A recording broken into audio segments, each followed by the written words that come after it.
Hello and welcome back to Core Finance in association with the NEX Exchange.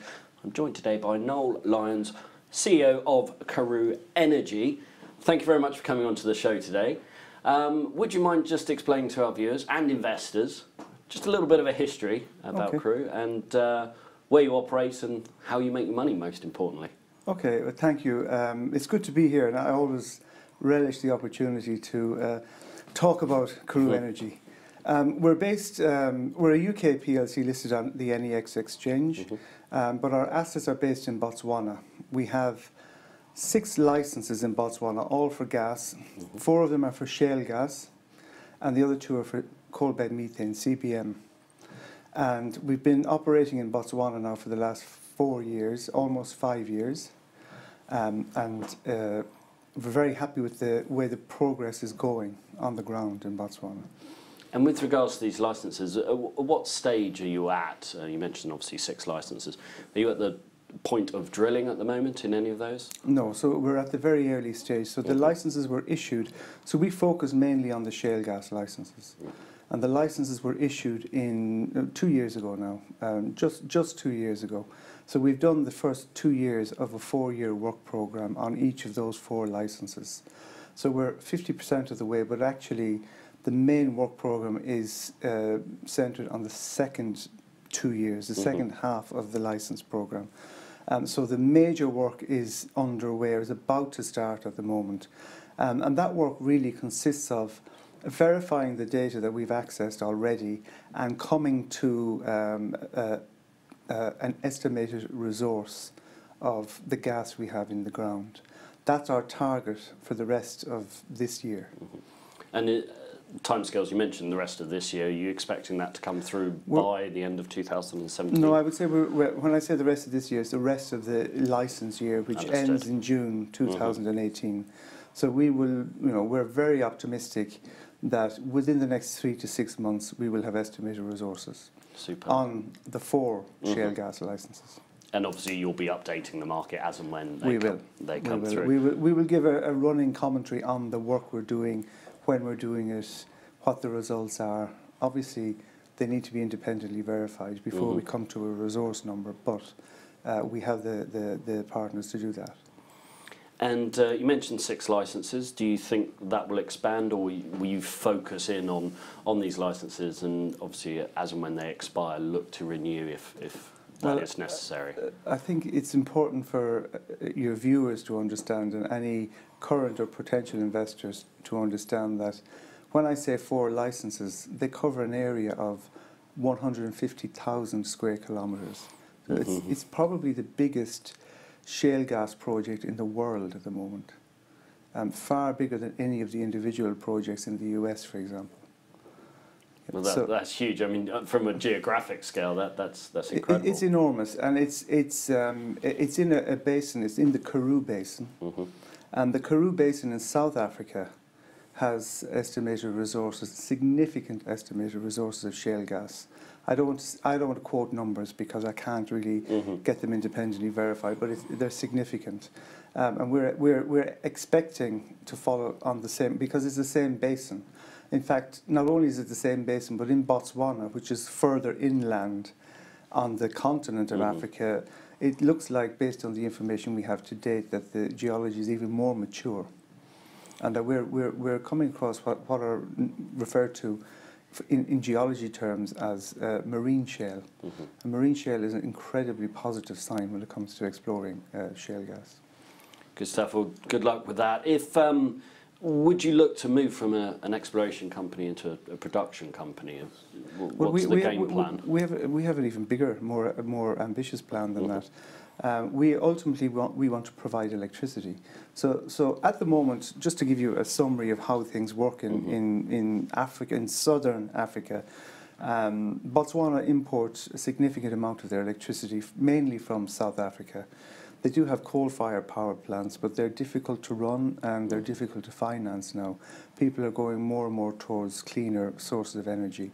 They do want to look at solar, but they can only do solar in Botswana if someone like us underpins it with a regular supply of gas. So we're hoping to be assist Botswana to become greener, through our work. And the problem for them is they don't have enough of their own electricity, and they're plugged into this Southern African power pool, which is actually a grid connection between 8 countries in the Southern African area. And they're buying and selling off each other all the time, mainly selling from South Africa into the surrounding countries. So the market is electricity. The market is there. There's an incredible shortage of energy in all of those countries. There's the next door neighbours, Namibia, you have Zambia, you will have Zimbabwe when things settle down there, and that country opens up again. That will be an incredibly interesting market when that happens. So there's a demand for energy, there's a demand for development. In Botswana alone, they have significant copper and iron ore assets in the ground, but the cost of getting them out when you add in the extortionate price of transporting diesel in to run the operation just makes them prohibitive at the moment. So there's a huge economic but also social impact to what we're doing, and obviously political as well, because it allows Botswana as a country and that region in general to become energy sufficient, and also energy security really matters.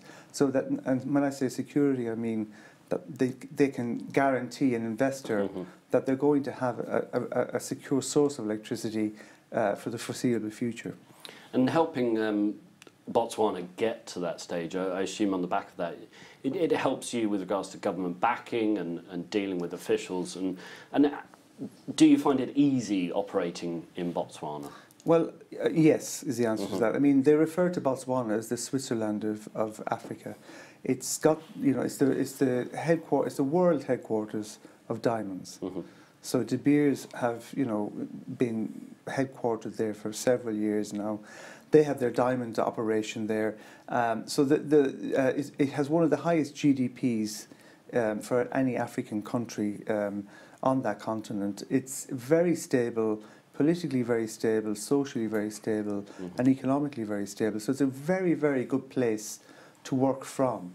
And if you want to produce something and export it to the surrounding countries, it's the best place to do it from in that part of the world. And politically, we have a very good relationship both with the Ministry of Mines and with the government directly. But when I talk about that relationship is one of sharing information. It's not of us asking them for anything. We share information, they work with us. And I think one of the things that Botswana should be most proud of is that they have a no corruption policy. And when you walk into the Ministry of Mines, there's a sign up saying any attempt to be involved in corruption will be punishable on the spot. We like that way of it, because then it's a fair playing field for everyone. But we are working with the government from the perspective of them developing their energy plan, for the next 5, 10, 20 years. And based on the potential resource that we have, we're a very, very important strategic player in the Botswana energy market. Well, that's great to hear. Now, focusing on Karoo Energy itself, and can we just talk a minute about the shareholder structure and how you'd like to see that develop over the coming years? Okay, well, obviously we're a small company. We're a small company with enormous assets, so we're a bit out of kilter. I'm very happy to admit that, and as a result of that, we're actively discussing with various parties the potential to bring in both significant investors and significant technical partners. And those discussions are very advanced. So we do expect to be informing the market in the near future on that front. We need really top-grade technical partners to develop out our project. Because not only do we, so at the moment we're looking to establish a resource. The next step is to convert our exploration license to a production license and to start extracting the gas.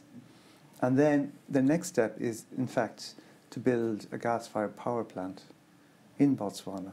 So we are actually anticipating all these steps even now.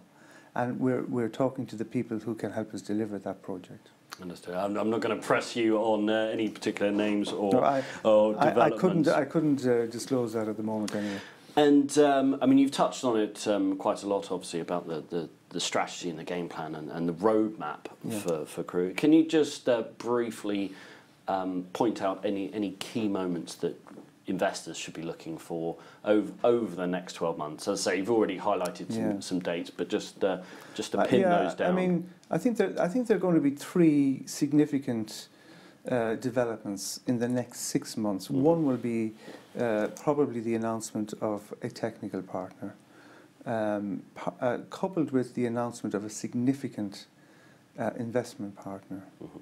And I think the third, but probably the most important announcement will be in relation to our estimated resources.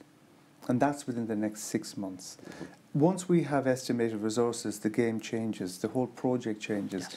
Then we're in a different, we have a different set of criteria. Then we're qualified to do, for example, to apply for production license, to look to do off-takes, it opens up the whole future for us. Well, lots of, one would hope, positive news flow to come. But in the meantime, Noel Lyons, CEO of Karoo Energy, thank you very much for joining us here on Core Finance in association with the NEX Exchange. Thank you very much. Thank you.